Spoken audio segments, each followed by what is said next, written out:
Let's continue. Thank you for the one that shared, and use the chat if you want to ask more questions. Let's go for the next one. Okay, let's begin. What is your communication style and why do I care? Why is it important to understand what is the communication style of myself and others? Okay, one thing that I notice, and I see this common mistakes a lot, if I have a certain way of communicating, the people that I hire or I connected with are people like me. And then if I have a team, usually I'd like to have people like me on my team, but then if I have someone that is totally the opposite from me, that's quite often create a friction, conflicts in the company, and it's not healthy. So why do I care? Because when you care, you're starting to understand, I hope by the end of this talk, to understand why it's okay that on my team, there's people that think totally different with me, don't agree with me, but why it could be very valuable. Okay, but in order to understand others, it's very important to understand yourself. So the first thing I like to do when I speak about the 4 personality types, I want you to start paying attention and identify yourself. Who are you? What is your personality type? How do you communicate? But then in order to remember it, try to find people in your life that have that style. And this way you remember. What does it mean? Yesterday, I'll give an example. Ari and I were talking and I say, oh, Ari, okay, got it. You're a high S. And I start telling Ari, I shared with Ari, how do I know that Ari is a high S? And because I identify it. Now, Ari is not the only one. For personality type, it means 25% of population is maybe high S. So recognizing it will help you to communicate with them better, but also to understand how this kind of personality will help you or your company or your team to be better, okay? To be more efficient. So let's continue. So what are the 4 communication style? And here they are. This is the next slide. Okay. And any of you may have seen it before. I like to use the colors. These are the colors that we use. We use a concept that is coming from the disc. I didn't invent it. This is like 40 years in the market. I'm using that concept. So the first one, you see the D stands for dominant. So every time you see D is the red.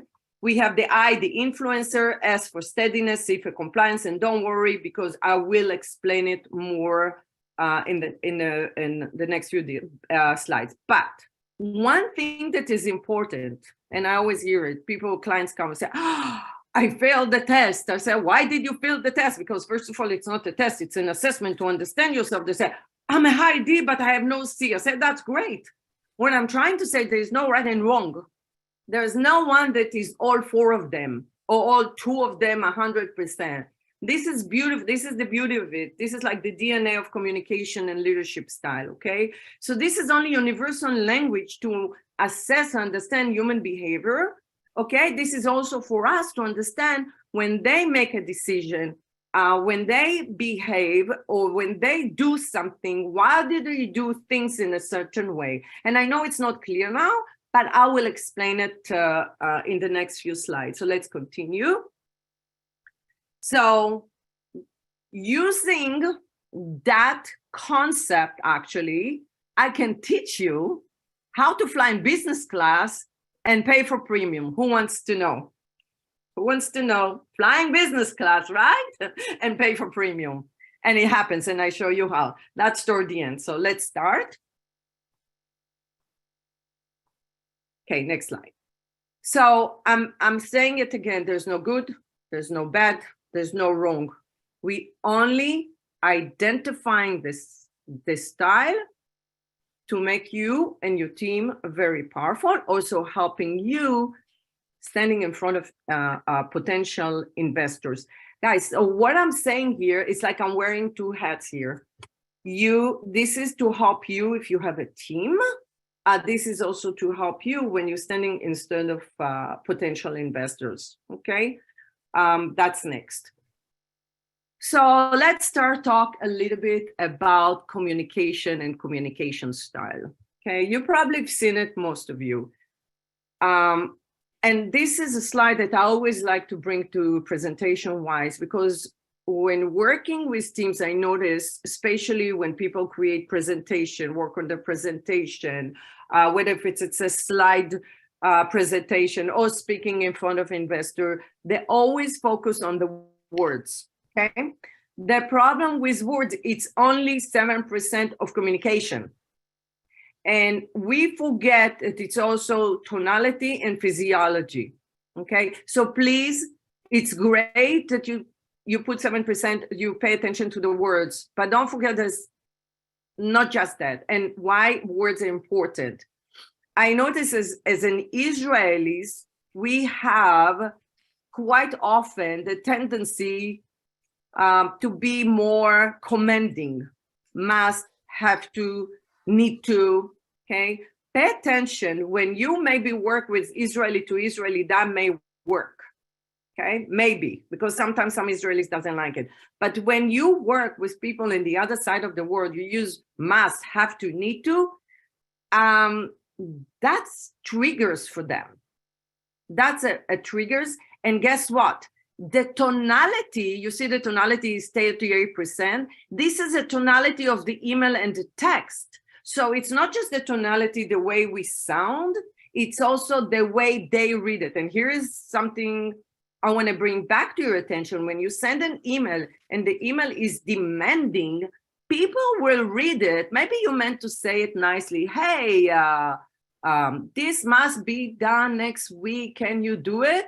But I may read it like, this must be done. Can you do it? You understand? So we all read the emails, the text, the way we translate it, not the way you said it or mean to write it or say it. So that's why it's so important, okay?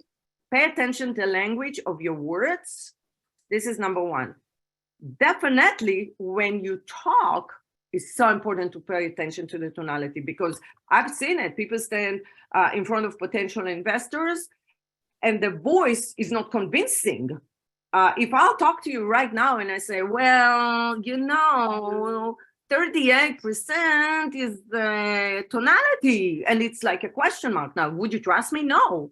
But if I said 38%, okay, is tonality, and I feel that I strongly believe in it, you're going to believe it, or maybe not. Maybe some of you will go and check it on the internet. By the way, 7% of words, yes, but it may be 10%, it may be 12%, maybe 15%. The whole idea here that don't emphasize on the words and only, because afterwards there's a tonality and the physiology. Guys, 55% of the physiology.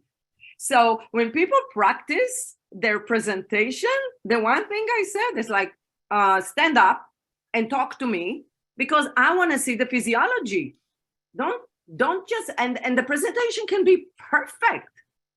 But if you don't sound like you really believe in what you say, and your physiology said like, okay, I'll show you from there. If your physiology is like, oh, I'm close, I'm looking down, I'm not comfortable, no one will believe you, because the message that you're giving is like, I don't trust my own product. Now, the message could be, I don't trust my own product, because you know that there's a challenge there. You know there's an obstacle there, okay? And you're honest. But the VC or the investor doesn't know it, and they don't care, okay? So pay attention, words, tonality, physiology. The one thing you can do, and this is like a tip for you, when you do a presentation, do a mock trial. Ask people to stand in front of you. Ask a friend to stand in front of you and say, hey, don't be nice to me. I do it. When I do a new talk, I have a friend that he likes to pick up on everything from what I say, how do I say, from the slide. I'll call him. His name is Asher. Say, hey, Asher, don't be nice to me. Tell me honestly. I want to know everything from A to Z, and I know he will. So ask people and don't take it personally.